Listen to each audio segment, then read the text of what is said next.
Pak Resto itu merupakan sosok pria kelahiran Surabaya. Beliau tadi mengambil S1 Hukum di Universitas Airlangga, betul ya Pak ya? Lalu mengambil S2-nya di Universitas Indonesia, Jakarta. Beliau memulai karir di pemerintahan sebagai sekretaris utama di Bekraf di tahun 2000.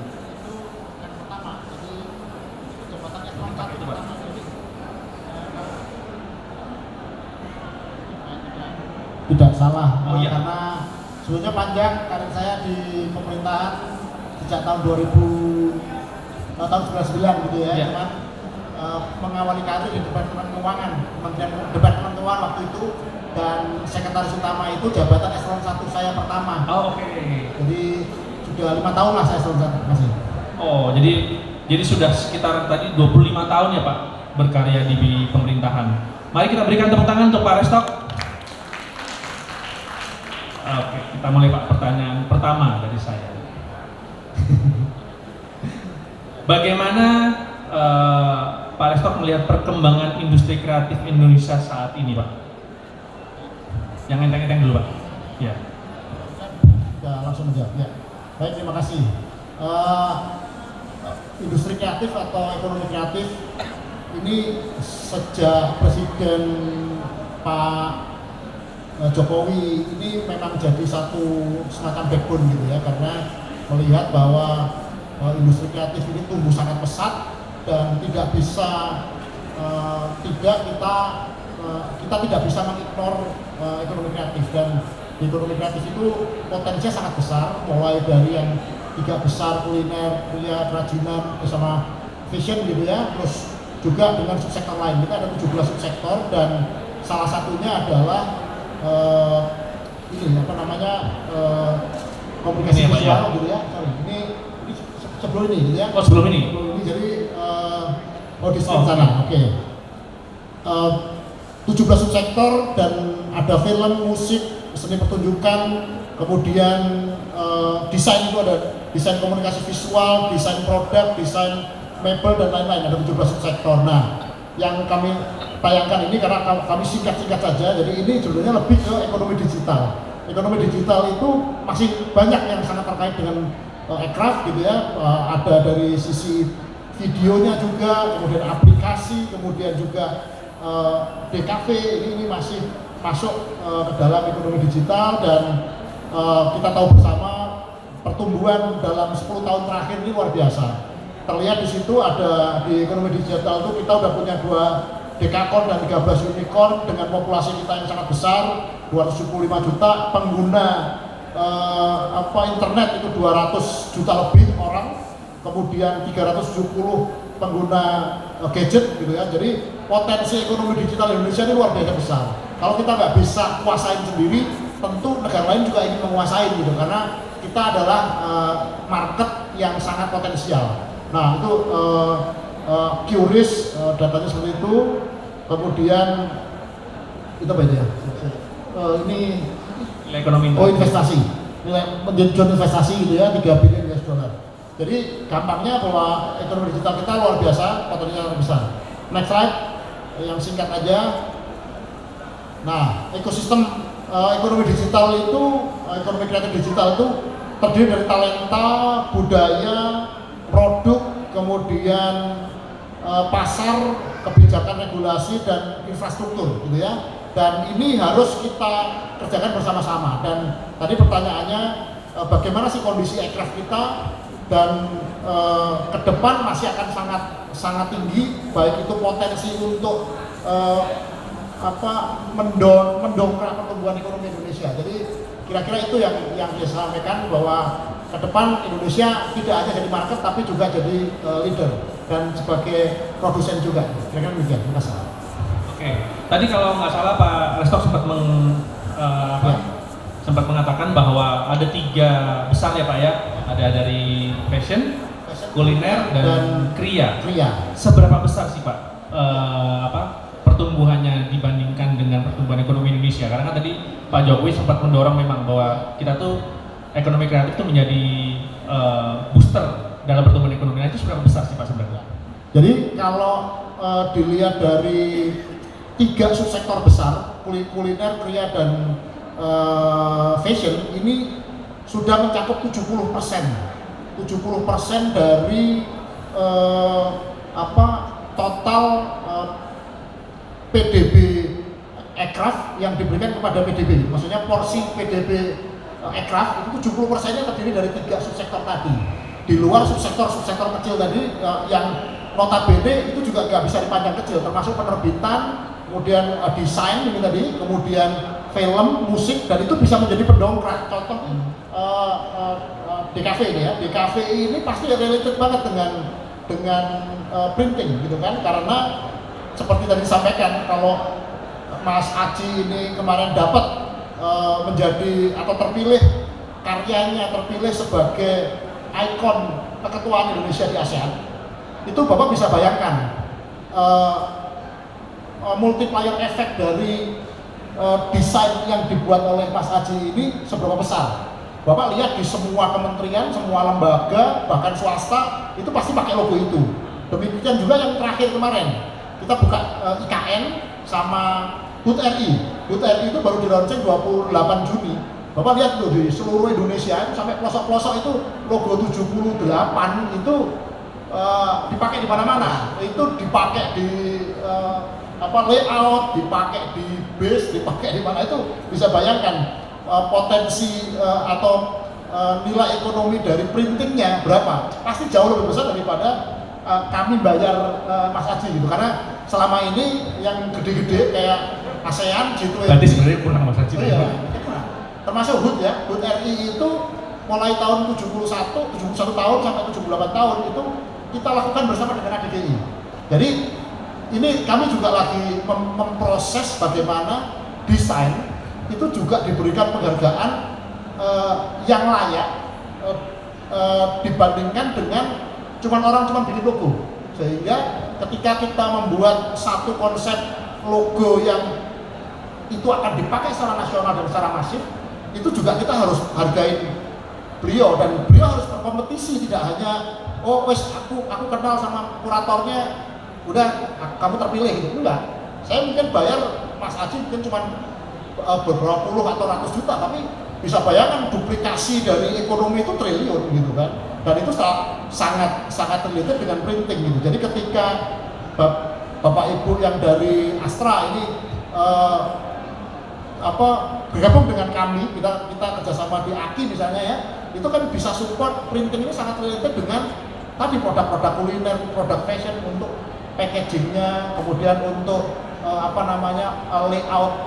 layout, tidak hanya packaging, jadi mungkin masih masuk di dalam desain-desain tadi gitu. Jadi sebetulnya itu sangat related dan saling mendukung gitu. Jadi saling mendukung, dan disitulah sebetulnya antara pelaku ekonomi kreatif dengan industri ini bisa saling support gitu loh. Jadi tidak hanya tidak hanya dari sisi perusahaan besar seperti Astra, UKM pasti juga punya porsi tersendiri, baik sebagai printing industrinya atau sebagai tadi pelaku aircraft di bidang fashion, kuliner, dan lain-lain gitu. Jadi itulah kira-kira hubungan antara industri dengan UKM dan desainer ini juga gitu. Dan kami di Kemenparekraf itu selalu support terhadap ini ekosistem. Ekosistem ini tidak hanya dia butuh duit.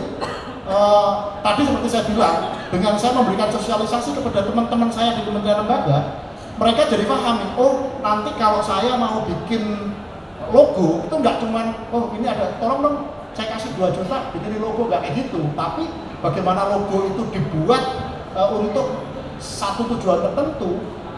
Desainer juga akan dihargai dengan harga yang wajar gitu. Jadi mereka antara yang membuat logo lulusan SMK dengan mereka yang sudah punya portofolio besar, ya pasti harganya beda.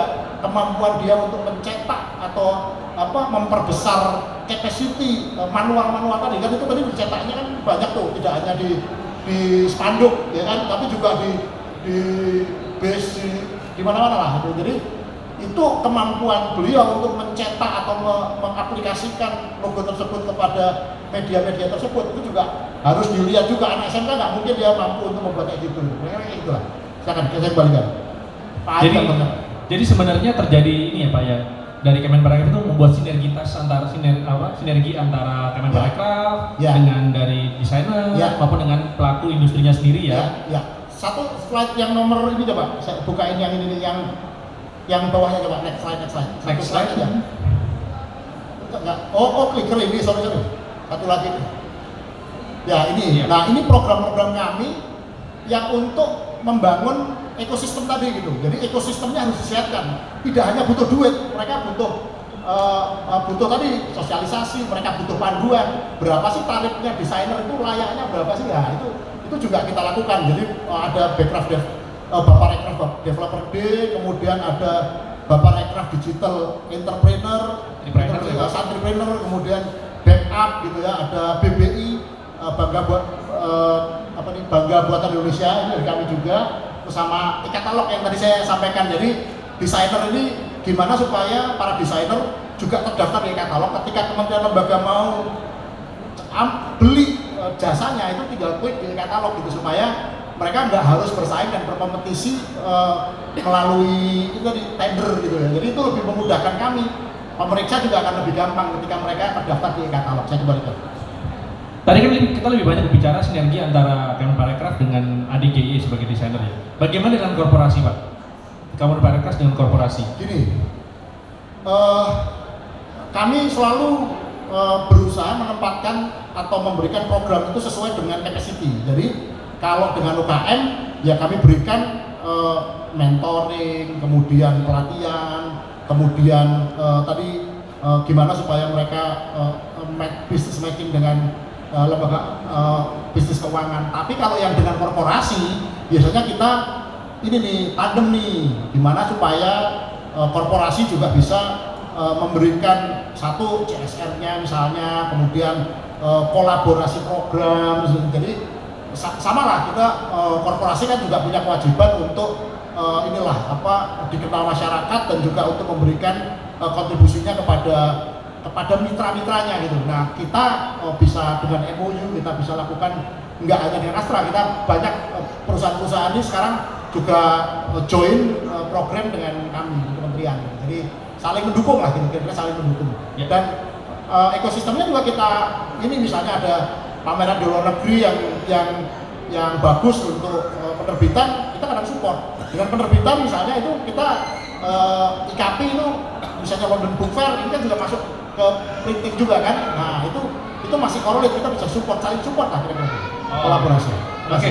Terima kasih banyak Pak Restok. Jadi dari penjelasan Pak Restok tadi kita bisa mengambil gambaran bahwa sebenarnya ekonomi kreatif itu menyumbang cukup besar di pertumbuhan PDB ekonomi Indonesia ya Pak ya.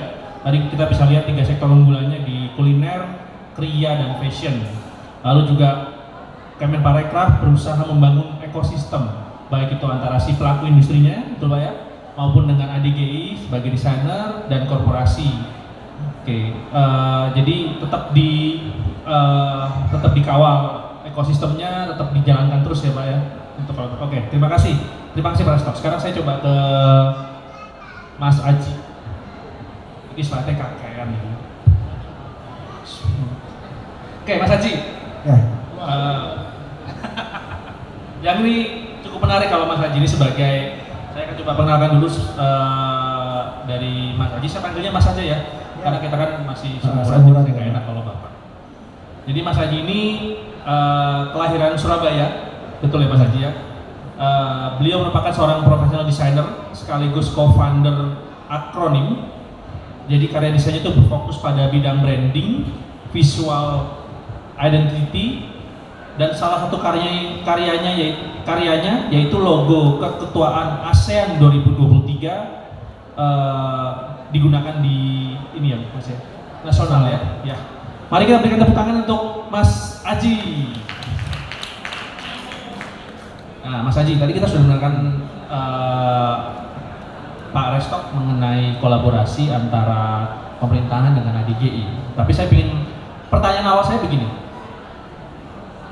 Mas Haji di bidang desainer, sebenarnya bagaimana sih peran teknologi printing untuk desain grafis di industri kreatif? Oke, baik. Langsung aja Mas ya.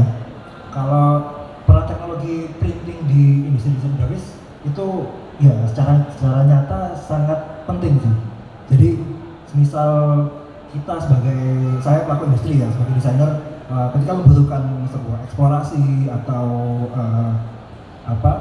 desain yang membutuhkan printing yang dengan warna-warna yang cukup sulit, nah itu kita sangat membutuhkan teknologi tersebut. Apalagi ketika teknologi itu on demand, ya. Jadi kebutuhannya itu sangat cepat dengan kuota yang sedikit, dengan kuantitas yang sedikit, itu sangat dibutuhkan. Karena kalau misalnya kita ngomongin teknologi, kita misalnya mau ngejar, saya sebagai desainer ya, misalnya mau ngejar teknologi printing yang aneh, saya bisa lari ke offset. Nah, cuman ketika kita membutuhkan sesuatu lebih cepat dengan kuantitas yang sedikit, dan kadang-kadang juga klien itu kan banyak kebutuhan yang tidak harus menyetok misalnya barang print dengan jumlah ribuan, nah itu kita sangat sulit. Nah, di situ peran teknologi buat desainer grafis itu cukup sangat membantu ketika untuk membuat sebuah misalnya hasil printing dengan specialty color, dengan finishing yang berbeda dari biasanya, itu sangat terbantu sih kita sebagai pelaku industri. Tapi kita coba kembali ke pertanyaan dasar dulu deh. Pentingnya desainer dalam industri kreatif menurut Mas Aji bagaimana? Menurut saya cukup penting karena dalam industri kreatif, jadi istilah dalam industri ya, bagaimana peran desainer, kenapa bisa dibilang cukup penting, karena kita termasuk yang bisa dibilang ujung tombak. Ketika sebuah usaha atau pelaku industri memiliki sebuah produk yang dimana produk tersebut membutuhkan desain ataupun sesuatu produk tersebut membutuhkan membutuhkan desain, nah itu peran kita cukup penting. Gimana kita bisa mengcover kebutuhan tersebut, kita bisa mendesain suatu dengan baik, dan kita akhirnya membantu, dalam tanda kutip kita bisa membantu menjadikan istilah seperti penjualan, kita membantu marketing, dan itu sangat penting dari untuk industri. Jadi sebenarnya kita saling bersinergi lah. Nah, istilah kita bisa bedakan ketika misalnya dalam suatu toko misalnya ada produk-produk, itu kan mereka sebenarnya bersaing. Mana yang lebih vokal ketika kita sebagai konsumen mau memilih produk, itu bisa juga ditentukan dari visualnya. Nah, di situ ada peran desainer grafis untuk melakukan membungkus visual tersebut dengan baik. Jadi sebenarnya kita membantu industri untuk dalam tanda kutip tampil lebih baik untuk produknya itu sendiri sih. Seperti itu. Kalau untuk desain sendiri ya Mas, mungkin kita tahu kalau fashion itu ada trennya, warna itu ada trennya. Apakah desain sendiri itu ada trennya nggak sih? Misalnya tren desain 2023 gitu. Sebenarnya kalau kita bilang tren ya, bisa dibilang ada, tapi kalau dari sisi pelaku desainer itu kita bisa menciptakan tren tersebut. Nah, ya kan? Jadi ketika istilahnya kita kalau sudah kita udah di tahun 2000 ya, istilahnya kita udah nggak terpaku sama satu desain. Kita bisa aja menggunakan desain tren tahun 90, kita bisa menggunakan tren tahun 80-an, dan itu tergantung dari demand klien atau kebutuhan produknya. Ketika istilahnya kita mau nge-branding suatu, saya punya kafe, tapi temanya retro. Nah, kita kan nggak harus pakai tren pada tahun tersebut. Kita mengikuti tren yang ada pada zaman dahulu, itu bisa diterapkan. Misalnya kita bisa menciptakan hal tersebut. Ada contoh-contohnya Mas? Kalau contoh, nah ini sedikit contoh dari portofolio saya sendiri. Mungkin kebanyakan juga saya showcase yang packaging ya, karena biar sedikit relate dengan printing expo. Jadi kalau misalnya Mas, apakah minimalis seperti ini juga tren? Iya, bisa dibilang iya, karena itu demand dari klien, demand dari si industrinya, dimana kita membranding barang tersebut sesuai dengan kebutuhannya. Jadi kalau ketika ini membutuhkan desain seperti ini, kita menggunakan tren seperti ini. Ini membutuhkan desain yang seperti B, kita butuh tren yang desain B. Jadi kita nggak harus terpaku pada sesuatu yang hype pada tahun tersebut. Kita bisa menciptakan sesuatu yang berbeda, misalnya seperti itu. Nah, kalau misalnya ditanya, istilahnya contohnya kayak gini juga. Desain dengan ilustrasi fun, dengan warna-warna cerah, itu juga masih tetap masuk. Di mana kita menerapkan sesuatu tersebut sesuai dengan demand dari kliennya tersebut juga. Atau misalnya ada contoh kalender juga. Jadi misalnya kita menerapkan warna-warna gold, warna-warna specialty color, ini udah dari tahun berapa sampai tahun sekarang gold juga masih tetap juara gitu untuk specialty color. Nah, ini juga sebenarnya sangat istilahnya sinergi ya, sangat nyambung dengan teknologi printing tadi. Jadi zaman sekarang misalnya ini saya punya klien seorang kontraktor, dia mau bikin merchandising khusus kepada beberapa kliennya mereka. Nah, kan mereka nggak membutuhkan dengan kuantitas yang sangat banyak. Cuman pada desainnya, di sini saya menyarankan untuk memakai warna gold. sedangkan ini harus cetak di offset. Nah, teknologi tersebut seharusnya bisa membantu dari saya sebagai desainer bisa mengarahkan. Kita bisa pakai warna specialty color tapi di digital printing tanpa harus kita menyimpan barang sampai ribuan, kan pasti nggak bakal habis juga kan kalau udah beli kalendernya, kayak gitu. Apalagi kalender dicetak dengan stok cukup sedikit, kayak gitu sih. Nah, lalu mengenai kualitas cetak sendiri, Ya. apakah seberapa penting sih sebenarnya bagi teman-teman desainer mengenai kualitas cetak untuk meningkatkan daya jual karya desain grafis itu seberapa penting sebenarnya? Dari saya personal saya bisa bilang cukup penting. Tapi ya ini jujur aja ya, kalau misalnya ngomong kualitas cetak mungkin kita bisa bilang offset yang juara ya kan. Cuman kalau misalnya untuk kualitas cetak di dalam printing, kenapa saya bilang juga harus cukup penting. Saya sebagai desainer itu saya membutuhkan hal tersebut. Dimana satu contoh, saya ketika sebuah proyek selesai, itu pasti akan saya cetak untuk saya showcase sebagai portofolio. Nah, ketika saya mencetak hasil karya tersebut, saya membutuhkan istilahnya mesin atau tempat printing yang cukup baik lah, istilahnya bisa dimana ini bisa merepresentasi hasil karya sesuai dengan konsep yang saya berikan. Walaupun misal di situ ini ada finishing gold. Nah, hasil cetak yang bagus itu seharusnya bisa membantu saya untuk men-showcase hal tersebut tanpa saya harus ke offset. Nah, kayak gitu. Itu cukup penting sih. Jadi kalau misalnya yang kasus yang terjadi di saya, jadi ini kan kalau saya mau nunggu klien nyetak offset ini kelamaan, ya mas. Jadi saya ngakalin, saya mau nge-print digital, tapi kemudian saya DI dengan warna gold. Nah, kenapa teknologi itu penting ketika misalnya ada sesuatu yang bisa menghasilkan warna spesial, itu cukup membantu. Jadi saya nggak perlu kerja 2 kali, saya kayak gitu. Dan cukup penting sih. Jadi kita harus nge-present karena ini barang jualan kita sebagai desainer. Ya. Kalau untuk saat sekarang ini, sebenarnya kondisi sekarang ini ya di Indonesia, ada nggak sih kesulitannya mas dalam menerapkan desainnya supaya sesuai dengan yang Mas Haji pingin pada saat dicetak ya?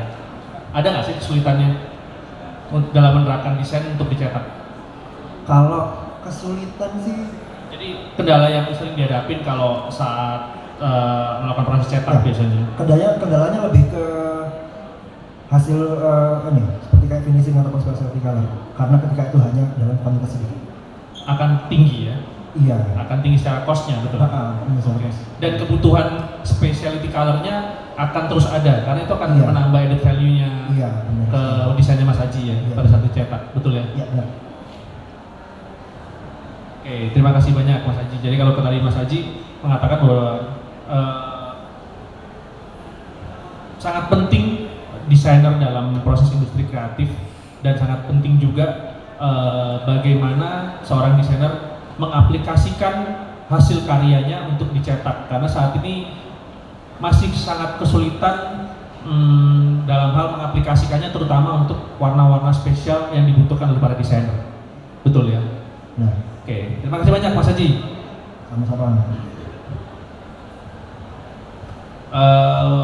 Untuk berikutnya saya coba ngobrol dengan Pak Irawan. Pak Irawan, saya coba memperkenalkan Pak Irawan dulu. Beliau bekerja di Astra Grafia sejak tahun 94 sebagai Dev Head Production Marketing.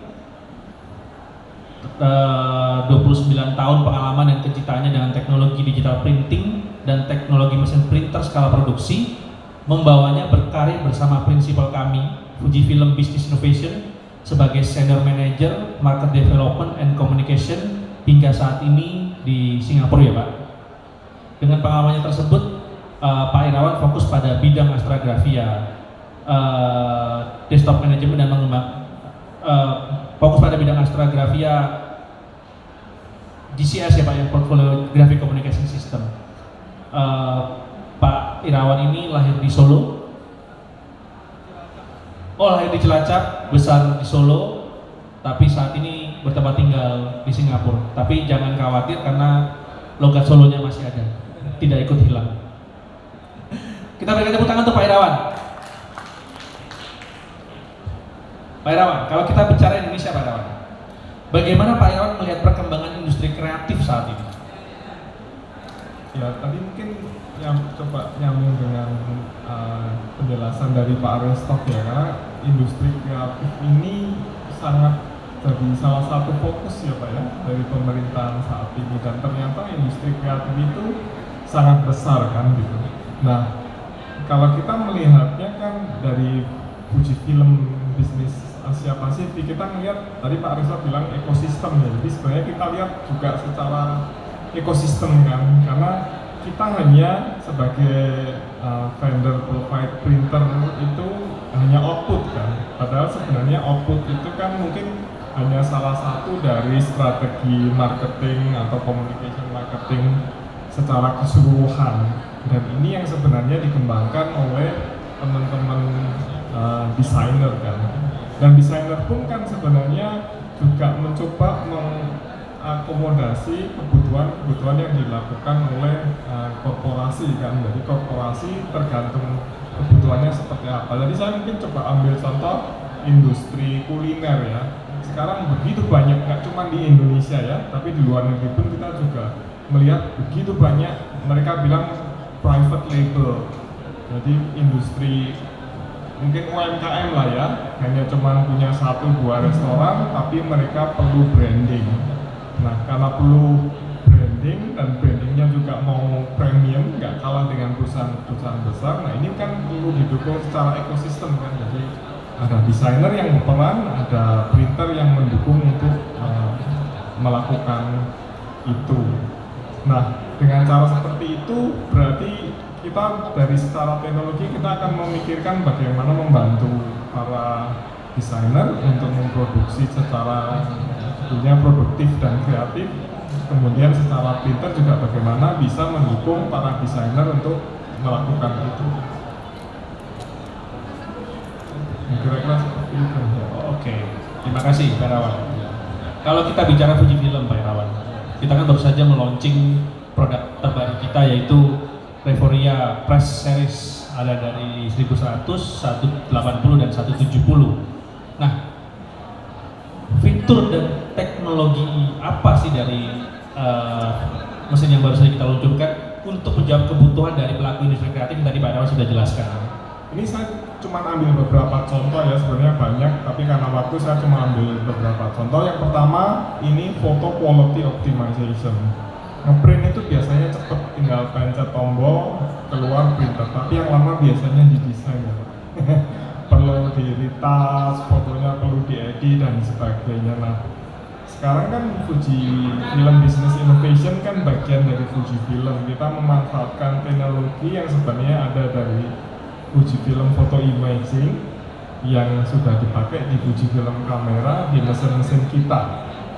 Jadi bagaimana mengoptimalkan foto, jadi nggak perlu lagi desainer untuk edit foto, misalkan ini contoh ya, foto portrait. Jadi untuk memperbaiki skin tone, memperbaiki brightness dari foto itu, kita sekarang tinggal klik. Jadi ini meningkatkan produktivitas. Contoh yang lain, misalkan untuk skyline atau blue sky, daripada mesti diedit fotonya, nanti yang daerah sini terang, di daerah yang lain gelap harus diedit. Ini sekarang blue sky, noise reduction itu semua bisa dilakukan secara otomatis. Tinggal klik di print server. Kemudian ini contoh lain, misalkan gambar untuk menu, untuk kuliner ya, tadi nyambung ke kuliner, brightness atau texture correction itu semua bisa dilakukan. Ini secara otomatis dari servernya ya Pak ya? Dari print server. Oh, dari print servernya ya. Jadi kita tinggal masukkan filenya, lalu kita pilih menu ini, ya. sehingga dia akan langsung menyesuaikan sendiri. Oh, oke. Mungkin yang berikutnya Pak? Nah, yang kedua mungkin color. Sekarang color profile automation juga, mungkin saya play videonya aja ya sebenarnya.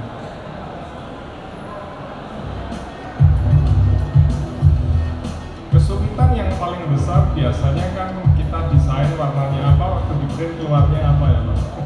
Warnanya lain, karena secara teknologi kan printer CMYK monitor itu kan pakai teknologi RGB.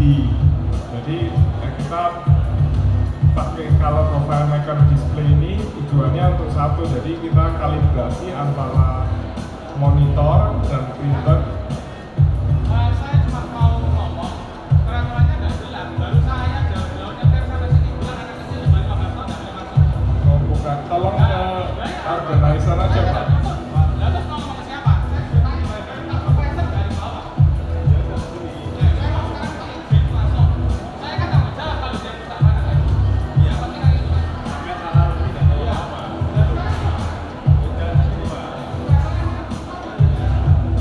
Kita lanjutkan ya. Jadi ya Mohon maaf Bapak. Monggo. color management untuk screen dan printer. Kemudian yang kedua user image color matching. Jadi ini jadi problem orang ngeprint. Jadi kalau mau orang ngeprint biasanya ngeprint sekarang sama ngeprint 2 bulan berikutnya warnanya bisa beda. Jadi untuk menghindari itu dengan teknologi UICM yang ada di mesin-mesin Triforia Press SC170-180 kita bisa lakukan itu secara otomatis. Jadi kita tinggal bawa hasil printout yang lama, kita taruh di mesin, kita scan, mesin secara otomatis akan mendeteksi, melihat setting dan sebagainya sehingga hasil outputnya bisa sama dengan Optimalkan ya Pak. mengoptimalkan.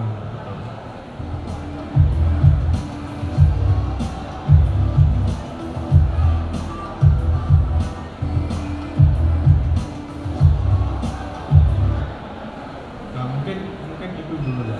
Oke. Jadi dari 3 fitur itu cukup membantu nanti teman-teman desainer terutama ya dalam menghasilkan sebuah warna yang lebih konsisten pada saat jadi hasil desain paling tidak mirip seperti apa yang nanti dicetak. Karena selama ini itu menjadi kesulitan di Mas Haji, betul ya Mas Haji ya? Beberapa persen. Jadi cukup nanti akan membantu teman-teman desainer dan mensupport industri kreatif juga ya Pak. Oke. Sekarang terima kasih banyak Pak Irawan. Sekarang mungkin saya ke Pak Agatha. Pak Agatha sebagai perwakilan dari Astra Grafia. Saya coba kenal Pak Agatha. Bagaimana sih sebenarnya peran dari Astra Grafia sendiri, korporasi berarti kan, untuk mendukung industri kreatif? Ya, terima kasih Pak Buku. Jadi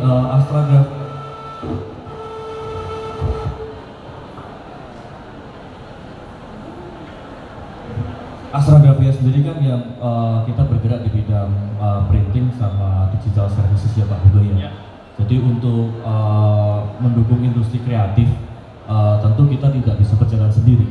Jadi kita tentunya berkolaborasi, antara lain kami berkolaborasi dengan pemerintahan seperti dengan Kemenparekraf melalui acara-acara AKI yang kita dukung. Jadi ada kegiatan di lebih dari 16 kabupaten, lebih dari 316 UMKM, dan kami mendukung acara di situ.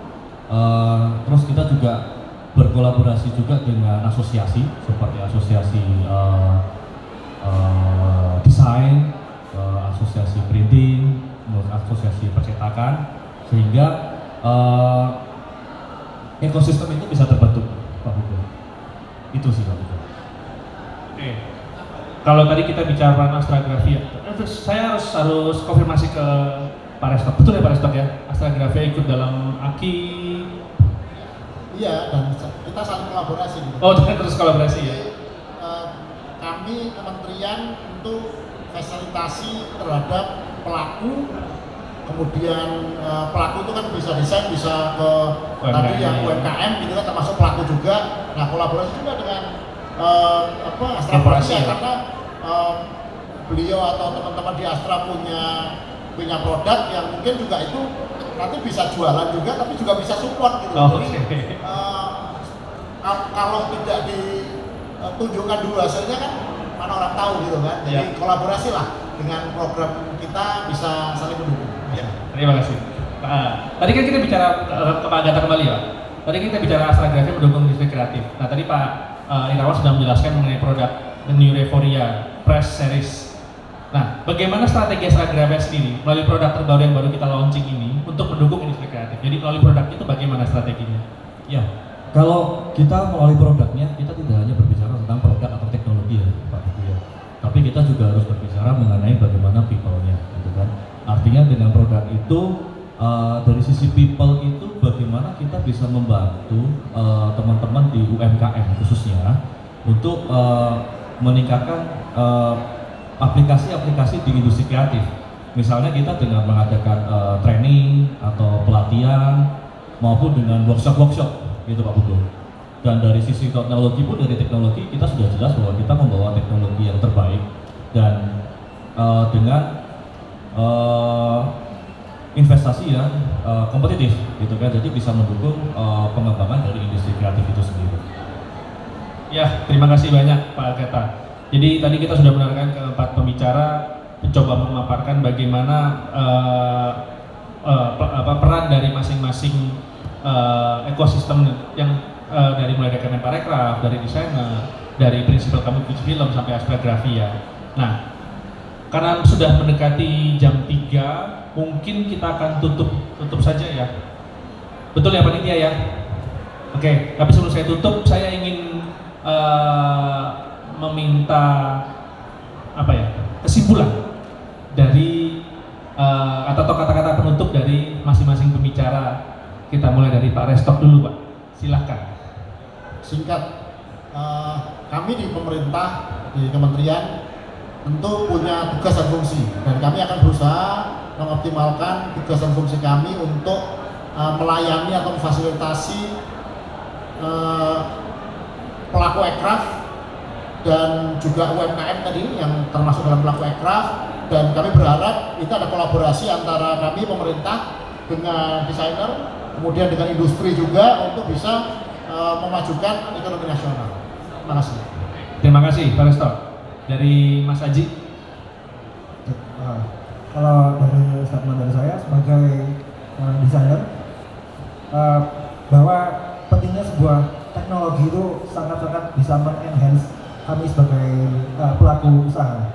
Jadi di mana teknologi tersebut sangat bisa membantu kita bisa mengeksplorasi sebuah desain, dan kita sangat tidak akan terbatas hanya pada kualitas ataupun kepada teknologi yang sekarang. Jadi kalau misalnya ada yang lebih baru dan itu sangat membantu, sangat membantu sih. Membantu teman-teman desainer ya. Iya, benar. Dari Pak Irawan sendiri? Kita melihat Indonesia sebagai salah satu market opportunity yang cukup besar ya, dibandingkan dengan negara-negara yang lain di Asia Pasifik. Itu Indonesia opportunity-nya jauh lebih besar ya Pak. Jadi Indonesia akan jadi salah satu fokus dari pengembangan dari Fuji Film dan pengembangan teknologi kita. Juga kita akan fokus bagaimana membantu industri, nggak cuma mau jualan ya, tapi bagaimana membantu industri bisa lebih produktif ya, lebih kreatif, dan tentunya menyumbang ke sosial, jadi termasuk ke negara, ke rakyat, dan ke seluruh masyarakat atau ekosistem lah yang dibilang Pak Restok. Terima kasih. Ada menambah dulu tadi? Ini aja, mungkin teman-teman ini nggak terlalu update bahwa sekarang itu ekosentris dunia itu di Asia Pasifik sebetulnya gitu. Jadi kalau dulu ekosentrisnya itu ada di Amerika, Eropa, mereka itu sudah decline. Jadi sekarang itu sentralnya itu ada di Asia Pasifik. Jadi growth yang paling tinggi itu di-lead oleh China gitu ya, India, Indonesia gitu ya, terus negara-negara yang supporting termasuk Singapura dan lain-lain, Jepang dan lain-lain. Amerika, Eropa itu sekarang dalam posisi decline. 2030 lead dunia itu udah bukan Amerika tapi Cina, dan itu akan terus meningkat sampai 2050. Berarti kita akan berusaha, kalau kita bisa memanfaatkan populasi yang sekarang itu ada di tengah gitu ya, yang punya keunggulan atau keuntungan geografis gitu, keuntungan geografis sama demografis, itu 2050 kita udah jadi negara maju gitu. Jadi 2030 ini step up-nya kita untuk menuju negara maju dari negara menengah. Otherwise kita kena trap di negara middle dan nyungsep gitu. Jadi kalau kita nggak bisa memanfaatkan keuntungan anak-anak muda yang punya talenta ini, ya kita akan bisa. Dari semua bisnis itu semua fokusnya ke, mereka bilang Indonesia ya, China, India, Indonesia. Jadi sekarang bernama Indonesia ya Pak ya. Dari Pak Agatha silakan. Ya, kalau kami dari sisi korporasi ya Pak Putu ya, seperti yang disampaikan Pak Restok tadi, bahwa kami dari sisi korporasi juga tidak bisa berkembang sendiri. Artinya kalau kami mau berkembang, kami juga harus merangkul yang lain. Artinya dari regulator, dari pemerintah sendiri, kita berkolaborasi, bersinergi untuk mengembangkan tidak hanya kami, tapi juga UMKM yang mendukung bisnis kami. Jadi kalau pendukungnya tidak bisa berkembang, juga otomatis kami tidak berkembang. Jadi kami akan terus melanjutkan sinerginya dengan pemerintah maupun dengan asosiasi, sehingga kita bisa berkembang secara bersama-sama.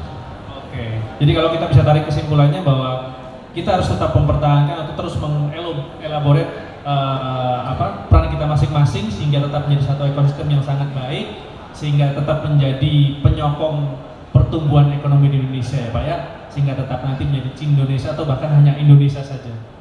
Amin. Bukan Indonesia nomor 1 Pak.